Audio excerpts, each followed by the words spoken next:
ফরিদপুরের সদরপুর উপজেলায় পদ্মা ও আড়িয়াল খাঁ নদের তীব্র ভাঙন কবলিত এলাকা পরিদর্শন করেছেন স্থানীয় সংসদ সদস্য শহীদুল ইসলাম বাবুল।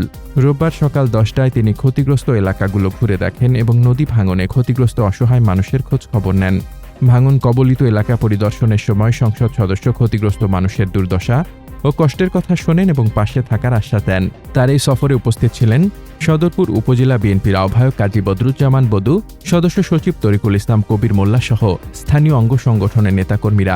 পরিদর্শন শেষে সাধারণ মানুষের উদ্দেশ্যে বক্তব্য রাখেন সংসদ সদস্য। নদী ভাঙন ঠেকাতে আমরা অতি দ্রুত জিও ব্যাগ ফেলে জরুরি ভিত্তিতে আপৎকালীন ব্যবস্থা গ্রহণ করব। এছাড়া আগামী শুষ্ক মৌসুমে আকটেরচর ইউনিয়নের মাথাভাঙা থেকে চন্দ্রপাড়া ঘাট পর্যন্ত স্থায়ী নদী শাসন বাঁধ নির্মাণ করে দেওয়া হবে। প্রধানমন্ত্রী জনাব তারেক রহমানের নেতৃত্বে জনগণের আস্থার প্রতীক হয়ে আমরা সবসময় আপনাদের পাশে আছি।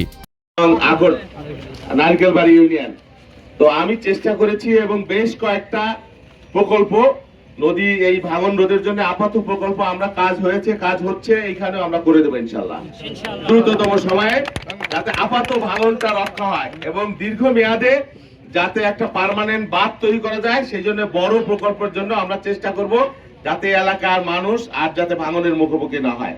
তো আপনারা যারা কষ্ট করে এখানে এসছেন এবং যাদের ঘরবাড়ি যাদের ভেঙেছে তারা আমাদের সাথে যোগাযোগ করবেন। আমরা পুনর্বাসনের জন্য যতটুকু সম্ভব আমরা চেষ্টা করব এবং সবচেয়ে বড় কথা যে নদীর ভাঙন আর বালি যারা কাটে আপনার এলাকাবাসী প্রতিহত করবেন এবং আমাকে জানাবেন, ঠিক আছে?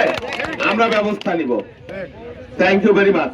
সংসদ সদস্যের এমন আশ্বাসে দীর্ঘদিনের ভাঙন আতঙ্কে থাকা স্থানীয় নদীপাড়ের মানুষের মাঝে স্বস্তি ফিরে এসেছে।